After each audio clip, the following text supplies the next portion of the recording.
another innocent victim of the homicidal maniac.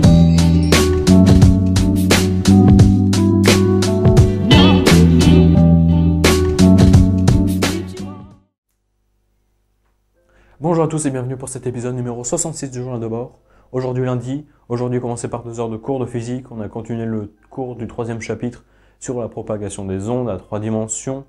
Ensuite de 10 à 12, on a eu TP2SI. TP2SI cette fois-ci sur la pompe Desidro, je crois. C'est une pompe qui est à partir d'un moteur donc, qui a une rotation. Ça permet avec des systèmes un peu bizarres de glissières et puis de trucs excentrés qui permet en gros avec une rotation de faire pivoter enfin pas pivoter mais du coup de faire translater un piston pour faire une pompe. En fait voilà, chaque tour en gros ça pulse un peu et puis ça envoie du liquide et puis c'est une pompe en fait.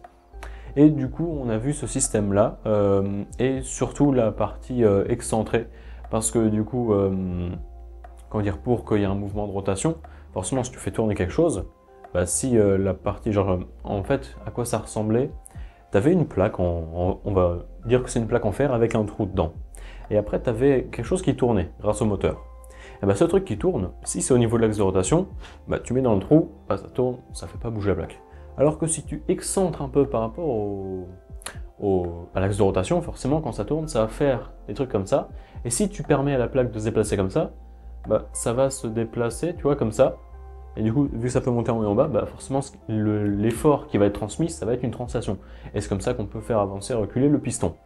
Et du coup, cette excentricité, vu que ça doit être toujours le plus stable possible, tu vois, que ça soit bien équilibré, du coup, forcément, il faut compenser. Du coup, vu qu'on avait le cylindre comme ça, il y en avait un sur le côté pour l'excentricité, où du coup, c'était comme ça que ça marchait. Du coup, pour compenser, il fallait en mettre un de l'autre côté. Comme ça, quand tu faisais la somme des trucs, le centre d'inertie se retrouvait sur l'axe de rotation, et quand tu faisais la somme des matrices d'inertie, ça mettait quelque chose qui était bien équilibré, mais statiquement.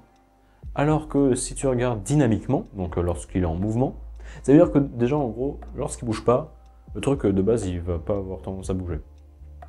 Comparaison, par exemple, je sais pas, un funambule et tout qui a une barre, s'il est équilibré statiquement, ça veut dire que s'il ne bouge pas, il ne va pas avoir tendance à pencher d'un côté ou de l'autre. Donc ça, c'est statiquement. C'est quand il n'y a pas de mouvement, si c'était bien sur l'axe de rotation, si le centre d'inertie est sur l'axe de rotation, ça ne bouge pas. Donc ça, c'est un point qui est remarqué. Par contre, que ça soit dynamiquement, on remarque comme c'est excentré. Genre, il y avait 2 cylindres. Le premier cylindre qui me permettait de tourner et puis l'autre qui compensait. C'était une masse d'équilibrage, justement. Et du coup, la première, vu que c'était excentré, lorsque ça tourne, ça entraîne le moteur un peu plus. Et vu que tu en mettais 2, le produit d'inertie de la première, c'était présent, et le deuxième, il compensait pas, il doublait. Ce qui veut dire que quand ça tournait, en fait, c'était 2 fois plus instable, en gros. C'était ça ce que ça veut dire. En gros, ça veut dire que il y avait 2 fois plus de trucs qui bougeaient, pas de jeu, mais tu vois, d'effort. De la même façon que les trucs qui vibrent, par exemple typiquement les vibreurs de téléphone. Je sais pas si vous avez déjà démonté un téléphone ou même juste regardé ou sur internet ou quoi. Comment ça marche ce bidon? C'est une tige en fer avec au bout soit un bloc, soit des ailettes ou quoi. Mais en gros, si tu vois, voilà, on va mettre comme ça, en perspective, la tige elle est comme ça. Là, au lieu d'avoir un gros cylindre, que si tu fais tourner, ça bouge pas, juste ça tourne, il va y avoir genre un quart ou une moitié de cylindre. Ce qui fait que du coup c'est juste d'un côté et ça tourne autour. Et du coup, comme ça tourne, ça fait vibrer. Et du coup, c'est comme ça. Donc, si tu en mettais un, ça fait vibrer. Et tu en mets 2, là, du coup, ça tourne encore plus. Et ça fait encore plus n'importe quoi. Et du coup, c'est aussi ce qui est utilisé, par exemple, pour les espèces de gros rouleaux compresseurs. Genre, tu sais, pour, par exemple, le goudron qui est installé sur les routes. On avait étudié ça en TP. Enfin, ils nous en avaient vite fait parler pour l'équilibrage. Que des fois, l'équilibrage, c'est bien quand c'est parfait. Par exemple, les Formule 1, il faut que ça soit parfaitement mis. Parce que ça tourne très vite. Il faut surtout pas que ça soit déséquilibré et que ça se barre dans tous les sens. Tandis que par exemple justement les trucs pour tasser, par exemple quand on a du gravier ou quoi, qu'on veut faire une route plate, tu sais, il y a des machines où dedans elles ont un gros rouleau qui est très excentré et font tourner ça vite et c'est lourd, il y a beaucoup de puissance et du coup ça tasse très fort. Et du coup des fois c'est recherché, ou même les vibreurs justement. Et du coup, il y avait un comme ça que c'était excentré, du coup on a vu que statiquement c'était bien, mais du coup dynamiquement il y avait des problèmes. Mais après c'était pas énorme, genre Le truc c'était 10 puissance moins 4 Nm. Même si c'était relativement petit, c'était genre ouais, de l'ordre de la dizaine de centimètres maximum. Cette échelle-là, bah, au final 10-4 Nm, ça va comparé au couple du moteur. Je pense que c'est clairement négligeable, mais c'est quand même là. Voilà, au lieu de 1,6 10-4 Nm, ça faisait genre 3 et quelques. Donc voilà, donc ça c'était le TP. Et puis après l'après-midi, corriger des exercices de physique sur les ondes acoustiques et les ondes à une dimension. Ondes à une dimension, on avait déjà corrigé une bonne partie la semaine dernière, mais là il nous a dit, bah, faites cet exercice-là, il est pas mal. C'était tombé à l'oral XENS de Psy, de je sais pas quand. Et en gros, pour avoir l'idée, heureusement que c'est dans le chapitre ondes à une dimension, sinon on n'aurait jamais pensé ça. Imagine, alors je suis pas exactement certain, je crois que c'est ça. Imagine, ça va peut-être vous faire penser l'exo de colle que je vous avais dit il y a quelques semaines que j'ai eu, je crois que c'était il y a 3 semaines, où c'était un capteur Kodak qu'il fallait faire une analogie avec, pas les ondes mais la diffusion. Bah là cette fois-ci, imagine que c'est plat, enfin genre c'est une dimension presque, ou deux à la rigueur, mais pas en 3 dimensions. En bas tu as la masse, donc potentiel 0 tout en bas. Et puis à certains intervalles de longueur A, tu as un condensateur. Enfin un fil, un condensateur et puis un fil. Du coup tu as plein de condensateurs, et on suppose qu'il y en a une infinité. Donc, plein de condensateurs qui montent, et en haut il y a le condensateur, il y a le fil, et entre chaque point, tu vas mettre une bobine. Et bah du coup, le but c'était... La seule question, je crois bien que c'était en mode calcule la puissance qui est fournie au système, ou quelque chose du genre. Mais c'est tout, hein, c'est tout. Il faut penser à faire une analogie. Tu prends du coup la loi des nœuds, I égale CDU sur DT, mais c'est aussi égal à sa somme, mais tu fais en fonction des... En gros, tu discrétises le système, tu fais, il y a la tension N, N plus 1, N moins 1, tu mets ça, c'est égal à ça, plus ça, machin, ou tu mets un signe moins, et puis au final, tu avais une équation de second ordre, je crois bien que c'était la dérivée seconde de UN, c'était égal à UN plus 1 plus UN moins 1 moins 2 UN fois oméga 0 carré, où oméga 0 c'était 1 sur racine de LC. Et au final, tu arrivais à t'en sortir quand tu passais par les ondes. Et notre prof de physique nous avait expliqué un sujet de colle, enfin pas de colle justement. Un sujet d'oral, c'est pas fait normalement pour être fini. C'est fait justement pour creuser, voir ce qu'on a derrière la tête, les idées qu'on peut avoir, le raisonnement qu'on peut trouver, voilà, s'il y a des petits trucs auxquels on peut penser. La plupart du temps, les gens ne finissent pas l'exercice.